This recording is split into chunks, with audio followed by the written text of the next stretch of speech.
I have one question, Ernie, before we start. So, because I'm not sure about this, you're writing books. You probably would be happy, like, well, be happy. We can purchase your books. That would be cool. And are you doing speaking, virtual speaking, training? I often like if there's anybody that would like to hear more from you or for their organization, their company, what are you doing now? What are you are there any of those things you're offering? Okay, well, thank you for asking. When I pivoted out of corporate in 2016, I never used that other R word, retire. I did a pivot to repurpose. And I started writing books, and I now host a podcast. And I've got three books on relationship or sales. The first one was published in 2018. It's called The Poetics of Sales, a sales rep's journey from tolerated professional visitor to celebrated partner. And then the follow up to that book was a little $5 book. In fact, all of my books are on Amazon, and nothing is priced over $7.50. I did not write books to be bestsellers. I write books to add influence and significance to others. Now, I'm not going to turn away bestseller status, but I didn't write them for that purpose. And when you become self-publisher, you learn a lot about the publishing industry. And a lot of people will invest $25,000 to $50,000, hire a ghostwriter, publish a book for the sole purpose of getting it listed on the New York Times to be a bestseller. And then they can raise their fees, their speaking fees, that would cover the $50,000 investment. And that's just not my, first of all, that's to me, that's a $50,000 waste. And that's just not the way I do it.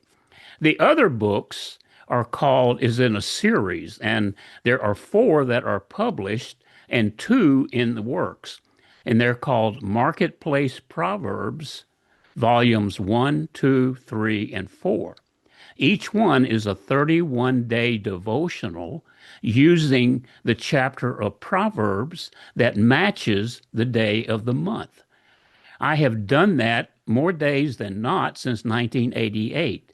I met a pastor, and he said, "How do you gauge your success in business?" And I said, "Well, I subscribe to all these different people and these gurus."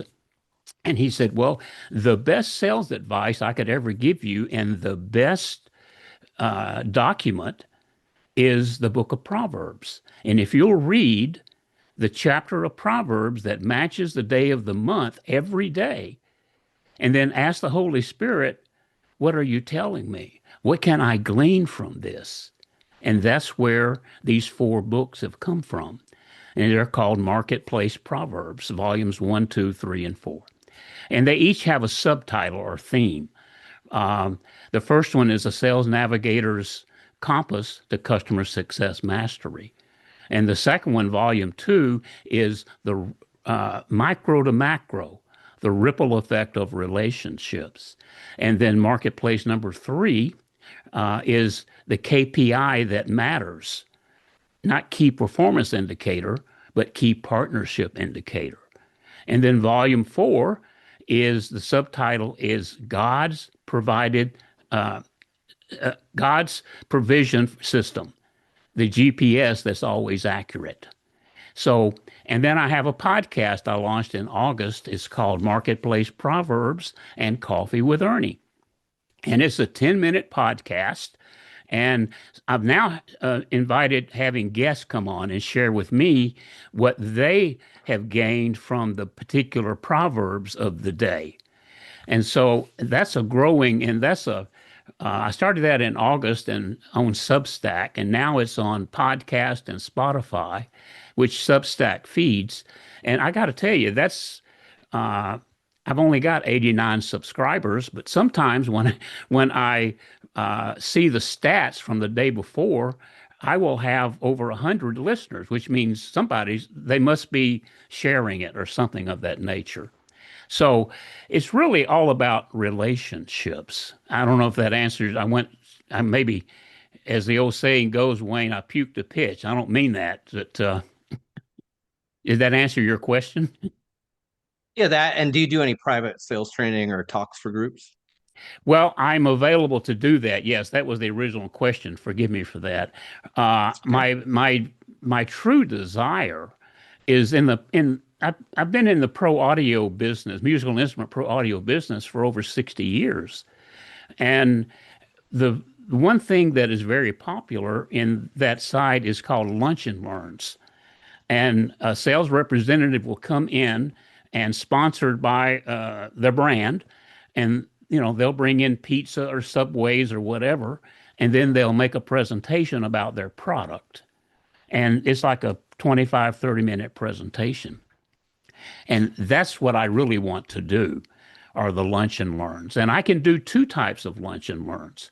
I can do the secular business relationship side, or if the owner of the business wants to have a marketplace proverbs session outside at a restaurant or something and invite other people in the community, we can do that as well.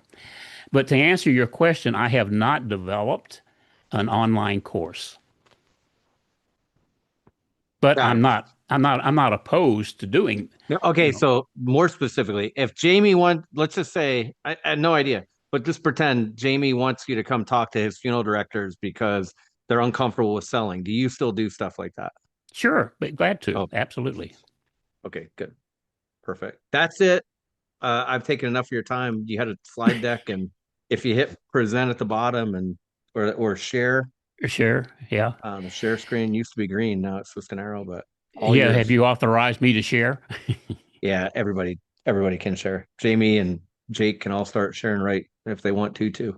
We'll Okay. have competing ones. I'm really hesitant to use the slide deck because it's just so corporate, you know. All right. Well, you're welcome. Just talk then. Okay. So if I have to share the slide deck to show a visual, I will. How about that? Okay. That's super. Yep. Okay. So, as I've already mentioned to you, I've been in this industry and been in since 1966 when I started right out of high school working in a retail music store in Birmingham, Alabama, and going to community college part time. And then I got into the B to C side in 1971.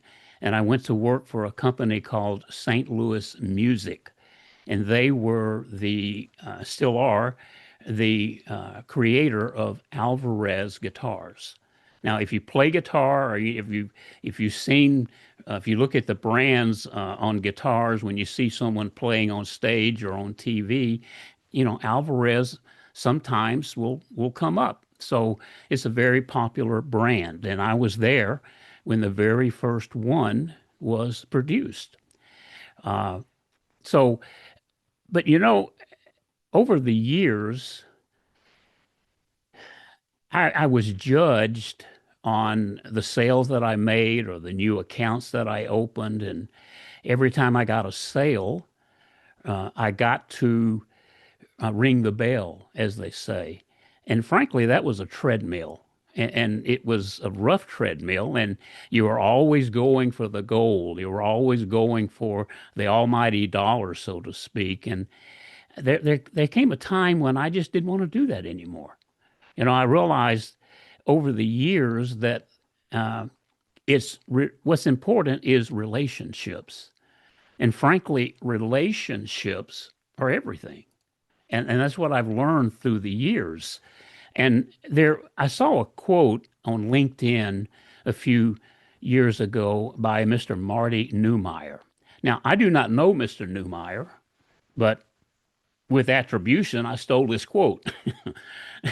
Our brand is not what we say it is, it's what they say it is.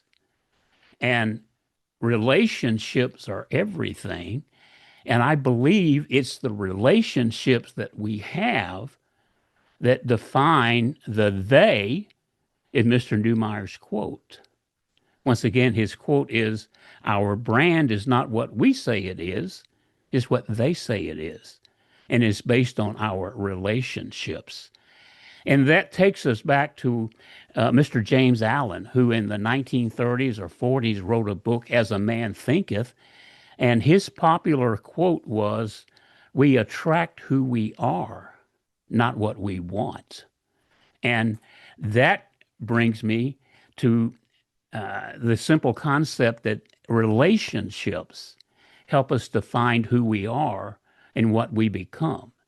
And frankly, I think most of us can trace our success through the years through pivotal relationships that came and we developed over the years. Now, there was a gentleman back in the 70s, 60s actually, 70s and 80s, that was very successful, highly successful in the multi-level marketing programs. And I believe he sold Melaleuca or something of that nature. His name was Jim Rohn. And he became so popular and so successful that he made more money speaking than he did selling the product. And he came up with a quote that you're the average of the 5 people you spend the most time with. And those people are the ones that help us develop our relationships. And our relationship is either solidified through those 5 or group. I believe there are 5 groups, not just 5 people. Uh, or they can grow us, or they can make us back up, so to speak. Uh, I lost my place here. Hang on. So it really comes down to our brand is who we are, grounded in the relationships that we build. And that comes back to a particular or a simple trademark slogan that I came up with: customer success mastery.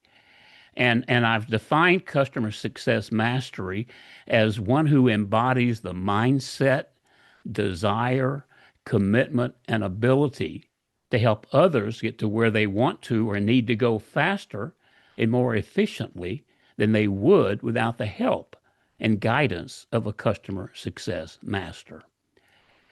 So it really comes down to a mantra that I trademarked. Customer success is my path. Adding significance to others is my purpose. Celebrated relationship is my goal. And my mentor, my virtual mentor, John C. Maxwell, which because I've paid his organization a lot of money, I have the title certified Maxwell Leadership Certified Coach. It's amazing what dollars will buy you, right? So he says success is what we do for ourselves, significance is what we do for others. Now, I want to make it clear I'm talking about relationships, but when you look at your bank deposit, there's no line for relationships, only transactions, dollars and cents. I believe it's the relationships that open the door for transactions to walk through. So I really believe that customers want to be invited to engage, but they need to trust us. And the relationship model goes way, way beyond the old trust, no trust and like concept and the sales model that a lot of gurus taught. It really is all about relationships. And so I think I'll share a slide here. Oops.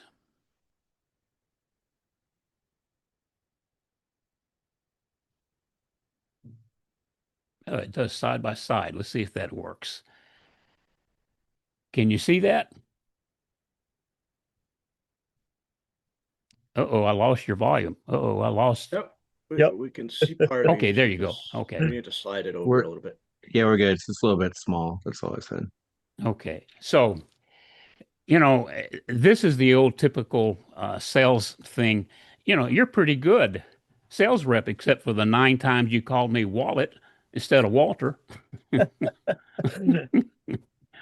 I I licensed that. I paid that to use that here and in my book, Tolerated to Celebrated: Confessions of a Transaction Chaser. And that's really what a lot of people think about when they're looking at sales, or what they call a relationship. And they call a relationship a CRM, a customer relationship management. And it's all about the numbers and the transactions and things of that nature. But it does go deeper, and it truly is true that relationships are everything. So I'm getting to the point. Over the years, I developed, and there's no scientific data here. You know, McKinsey and Gartner and those guys, I didn't write it for them, but they wouldn't give this the time of day. There is no scientific evidence based on this. This is just my 60 years of experience that customers look at salespeople on 5 levels, and I developed this simple pyramid. The first level is tolerated. Now that's a positional level. You know, and you're there because, frankly, they seem to think there's no other option. Now, I go back to 1971 when I started with St. Louis Music. That was my dream job. I wanted to be a territory sales rep. I had no idea I was the 11th rep in 8 years.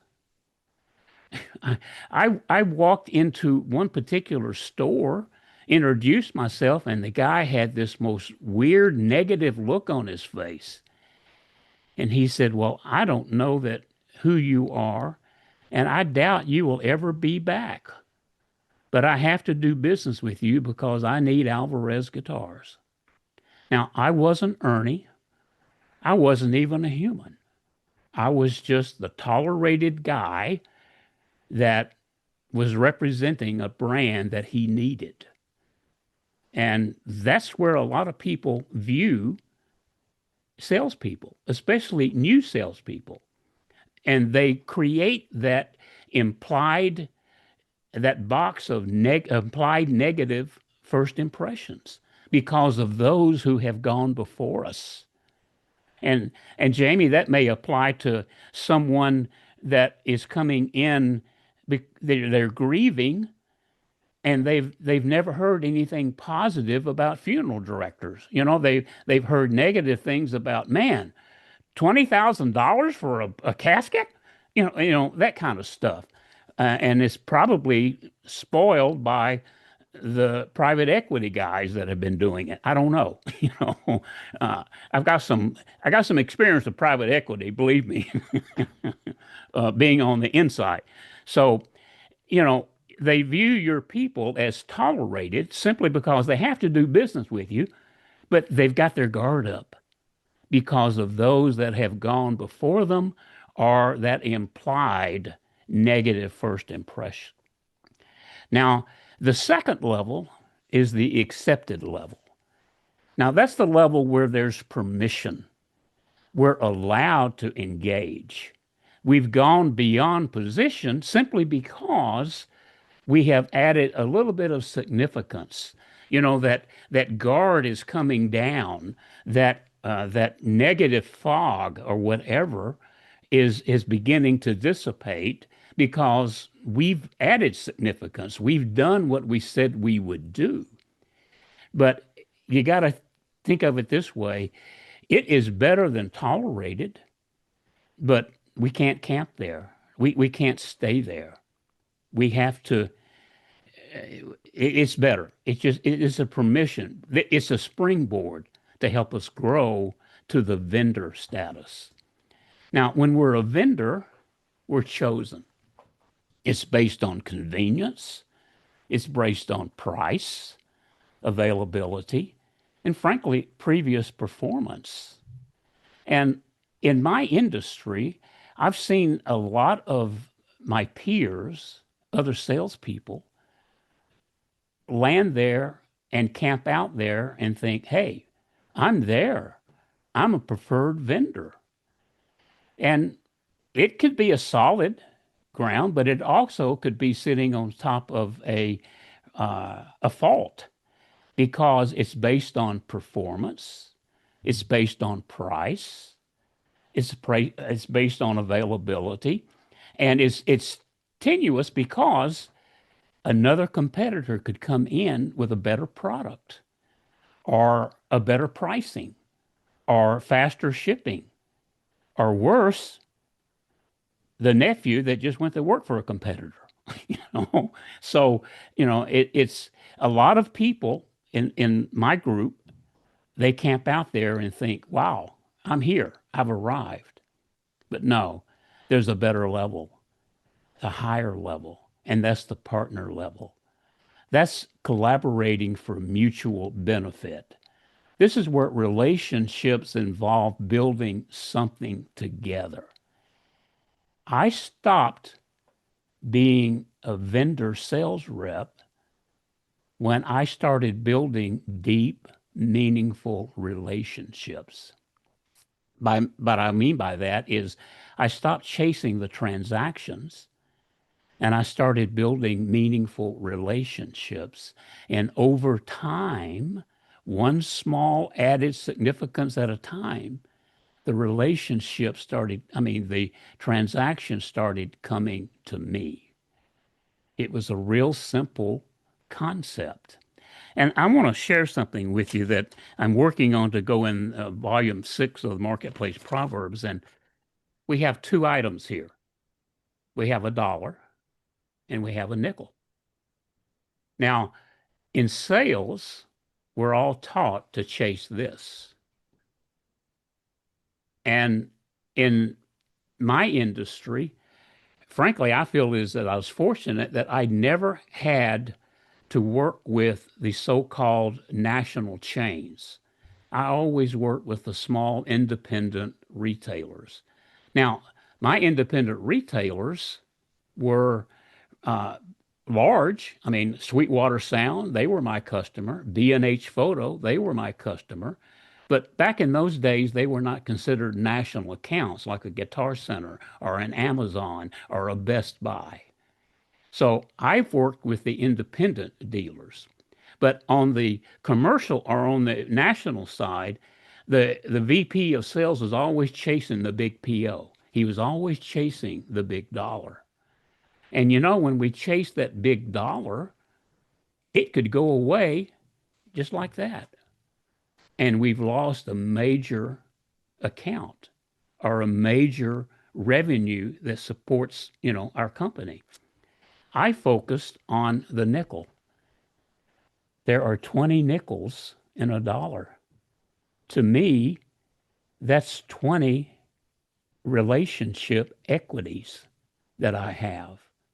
One may go away, but I got 19 more. So think about, are you chasing the dollar or are you building relationships one nickel at a time? It really is all about relationship equity. And all of that came about when I started developing partnerships.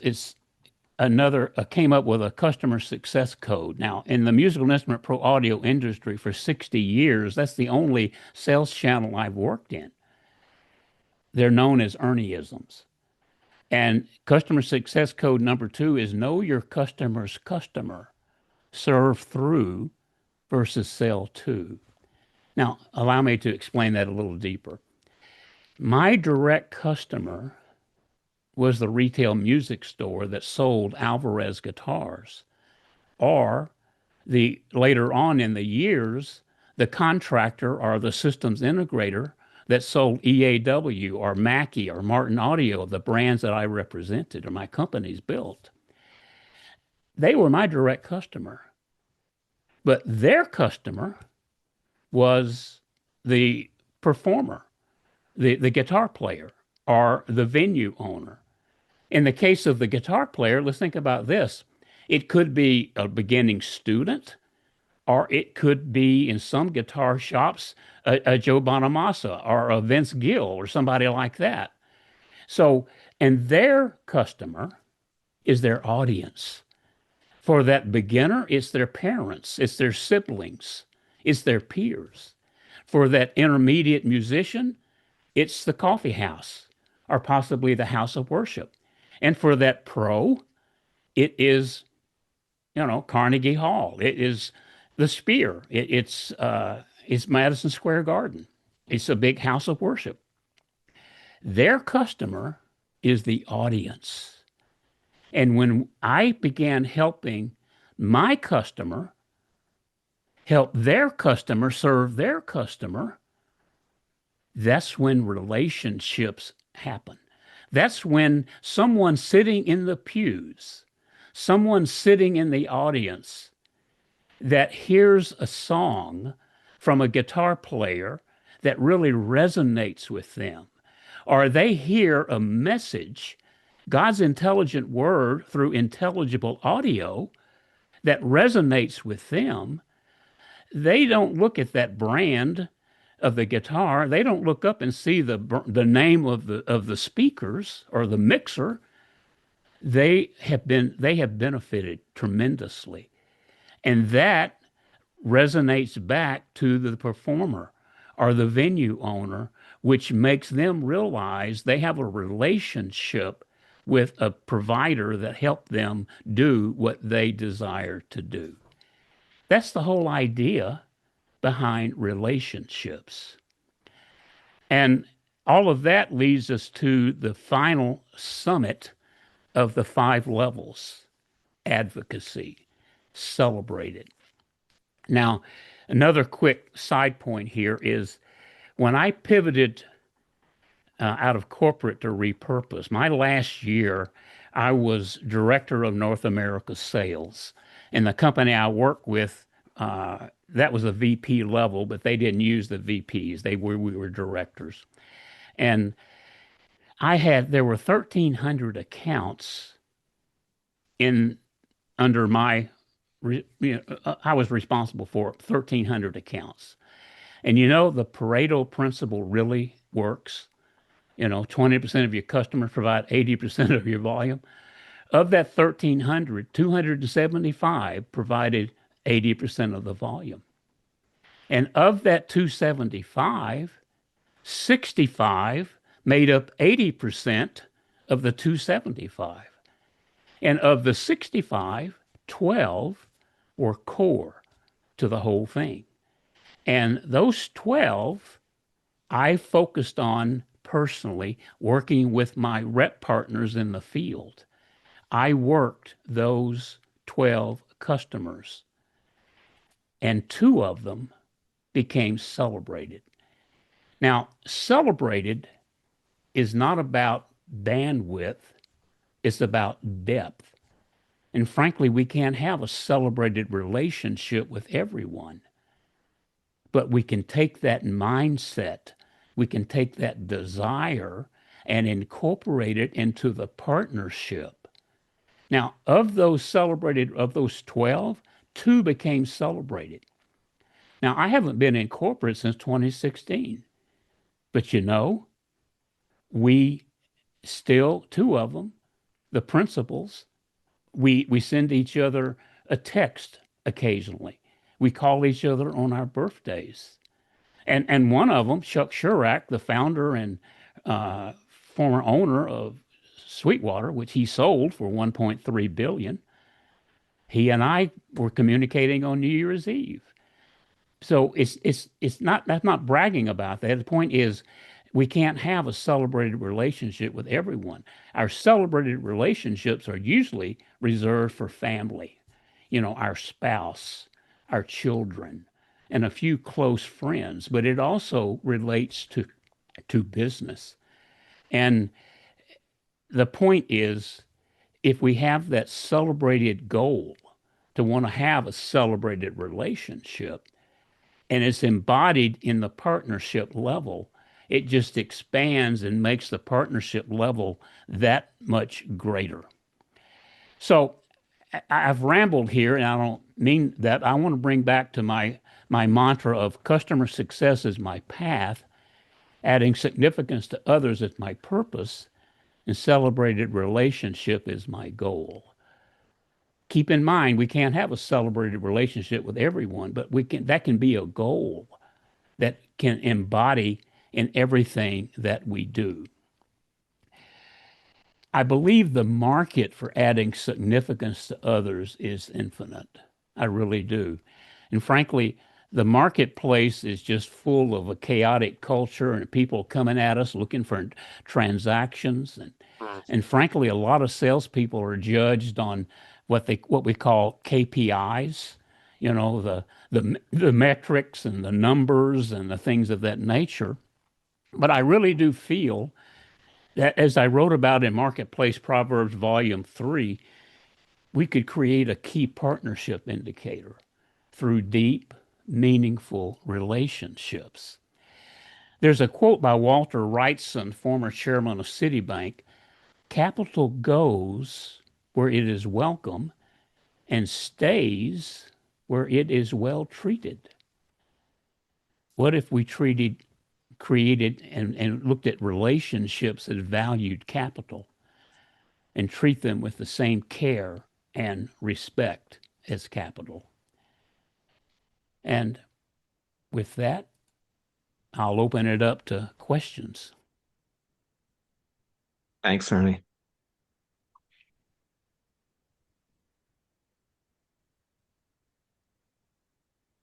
I have questions and connectors for you guys. However, I'm being quiet because I want to know what, if anything, you got.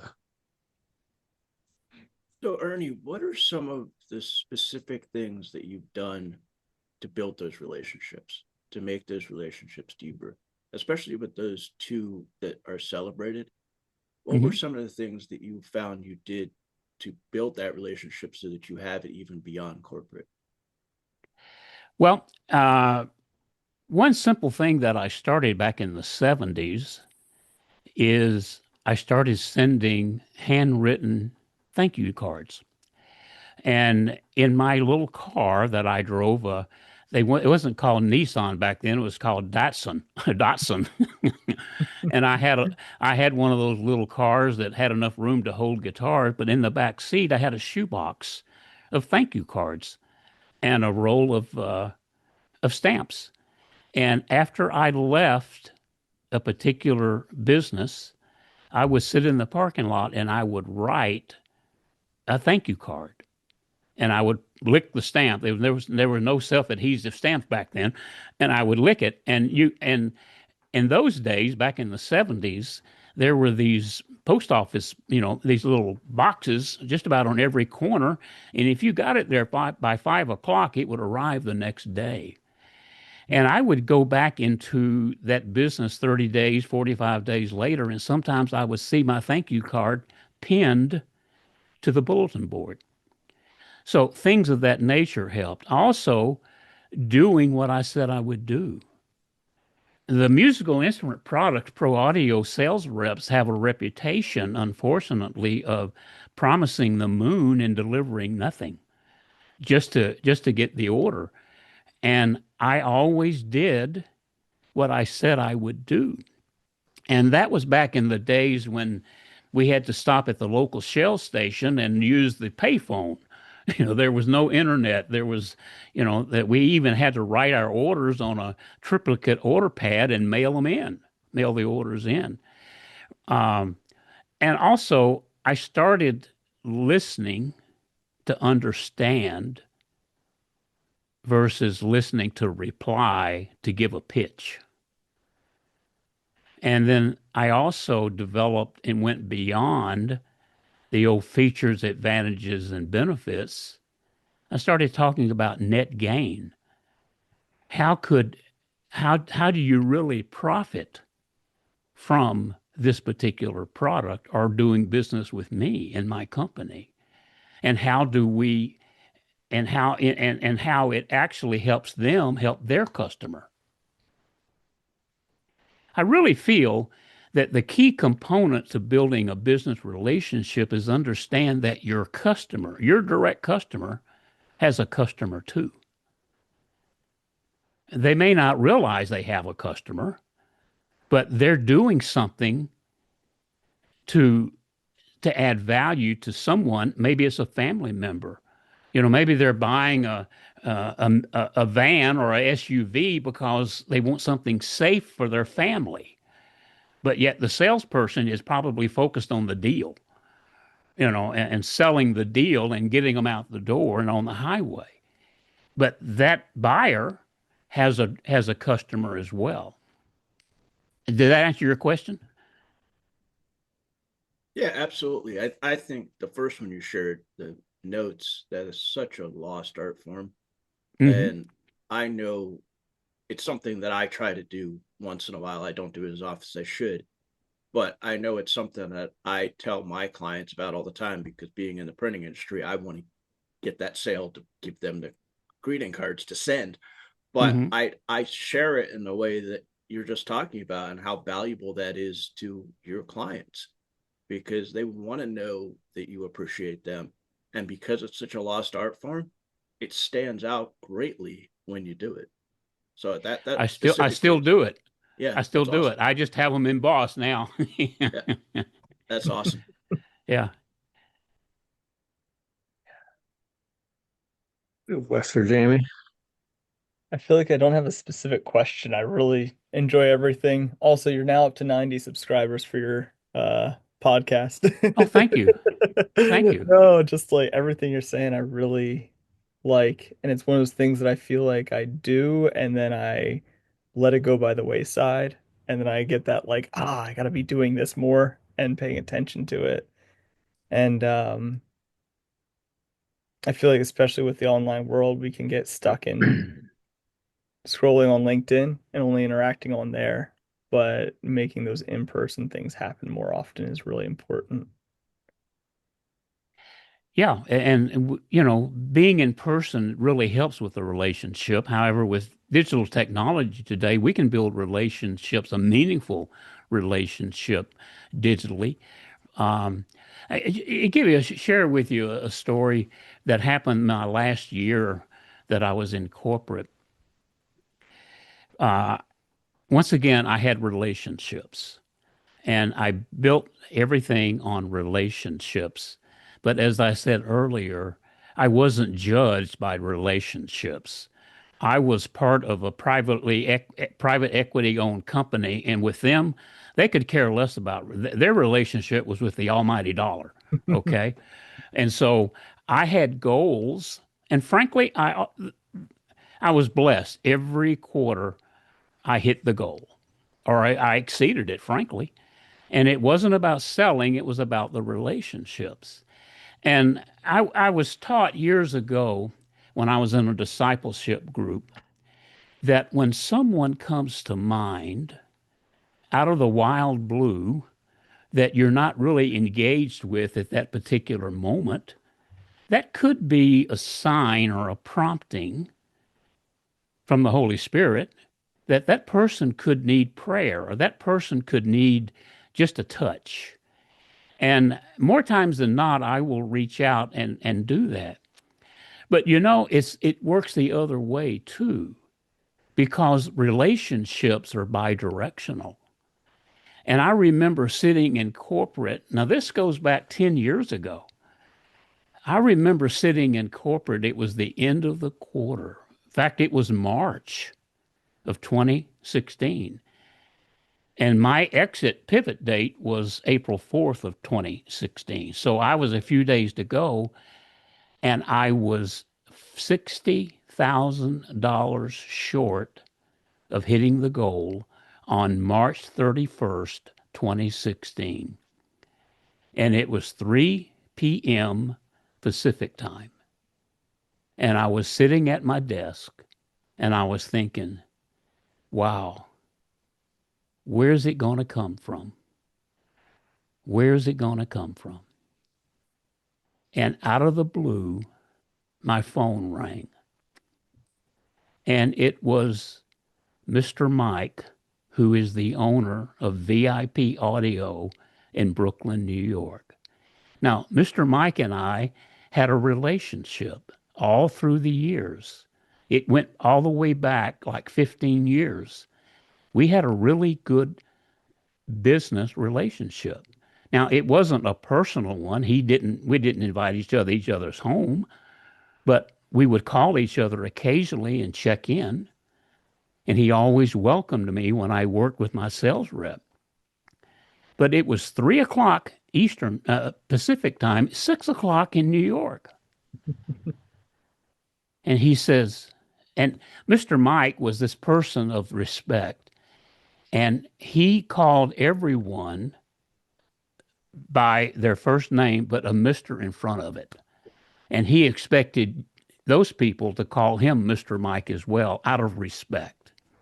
And he said, Mr. Ernie. I said, yes, sir, Mr. Mike. How are you doing?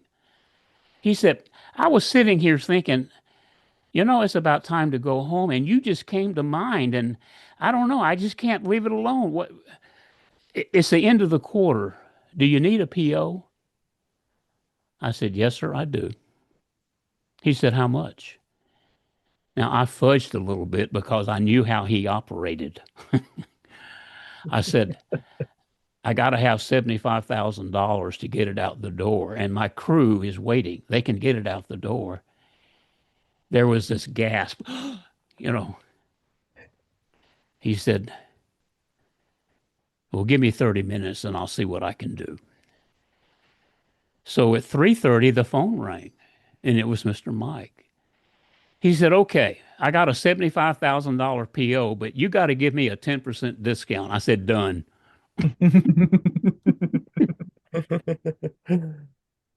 And he didn't do email, he did fax.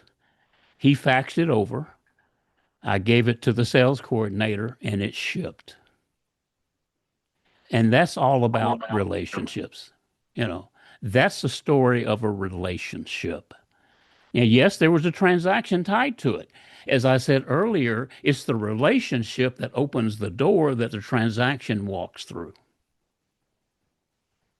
And we haven't, Mr. Mike and I haven't done business together since 2016. But having I stayed in the industry, and through coaching and consulting, I'll go to the trade show. And every year he looks me up and we have a cup of coffee. So that's the power of a relationship. They're not just temporary, they're long term. Jamie, you got something? We got The 5 minutes. the one thing that stuck out to me, Ernie, I took a lot of notes here, so I appreciate your time and your insight. The one thing that I'm stuck on here is know your customer's customer and serve through versus sell to. Mm-hmm. And it made me think, the customer's customer can be a couple people. In our scenario, it could be the deceased, could be the people coming to, from the community to support them. But it made me think, what outcome are they trying to achieve besides the typical, yes, we need to have a funeral? And, that can be something like for each family it might be different. Maybe they don't want conflict with siblings, or maybe they want to stay within their budget. Am I thinking about that the right way? Yes, you are. Once again, if you take the transaction centric mindset thinking out of it, and you think about, okay, how can I serve them effectively? Because frankly, you've already got a sale. I mean, they can't put their loved one in the closet, you know. Right. So, how do you elevate that experience to maybe, once again, I'm not familiar with your industry, but in a dignified manner? How can it be a celebration of life rather than a burial? Mm-hmm. Yeah. How can what your actions do, building that relationship with them, actually then permeates throughout the community, and you become known as that's the funeral service of dignity. That's the center of the celebration of life. Mm-hmm. That's good. Thank That you. makes sense. That makes Yeah, sense. thanks for keeping me on track here. Yeah. Okay. I was thinking, Ernie, for both Wes and Jamie, both Wes and Jamie are in our mastermind community that we have. And Wes, there's his customer and all that, but like Wes, you've met quite a few of the people you're working with. I feel like I went to a breakfast with my cousins, Ernie, and like three of them are working with Wes. It was really funny. Cousins, not business associates. And Sure. uh but you're working with clients of mine. So in that case, I was thinking, even though it's not that I'm not reselling your services to anybody within our community, but in a sense, I'm the one you're serving through. And then Jamie, I was thinking for you, like this is your centers of influence, and maybe the product isn't the actual funeral, it's the things you do about grief or like, and you have, I don't know, somebody who refers people to you, they keep you top of mind, and you go and help them so that you do a talk at a talk at a nursing home about planning, and then there's something there where you're not those people aren't transacting and paying you, but you're certainly serving their clientele. You saying that, Wayne, one of the funny things I think about is whenever I talk about death, two things come up to mind of talking about my faith and then talking about Jamie. And I might be Thanks, Wes. outside your like service area, but literally like my wife and I were talking about the other night, and I was joking about how I forget what conversation it was in. It was probably like a year ago, and I think Kane and I both said about cremation, and you're like, ah, you're killing my business. And we were just joking about it, but it's funny because I was thinking about that. Like, yeah, those are the two things that come up when I talk about death. But and that's because of the relationship then too. Mhm. I'm paraphrasing John Maxwell. He says that leadership is influence, nothing more, nothing less. And frankly, that's what I built customer success mastery on. Customer success mastery is influence. And when we influence someone in a positive manner, we gain equity. We gain that relationship equity. It's the nickels, if you will, not the dollars. And those nickels add up. Wes, when you work with Buddy Tuchinski, who's a client of mine, and then I hear Buddy talk about all the good things you're doing for him, like then that makes me want to talk to somebody else about Wes, right? Mhm. Or when And you that's do built a on and that's built free on relationships. Mhm. Wes does some of these campfires for my clients where he's serving them. Same. Mhm. Well, we're at 1 o'clock. I don't want to I want to honor everybody's time. Ernie, I'm so grateful that you came and Yeah, shared some of your story and your books and wonderful. Well, thank you. I appreciate it. I did not go through the corporate slide. I thought it was just too generic. I didn't want to do that. This is a campfire, and I just Hmm. really wanted to share from my heart. So thank you. Loved it. Thank you good. so much, Ernie. Well, Thanks, thank you. Ernie. Thank you. I appreciate it. Thanks, All Wayne. right. Yeah, y'all take care. See you guys. Okay. Be good.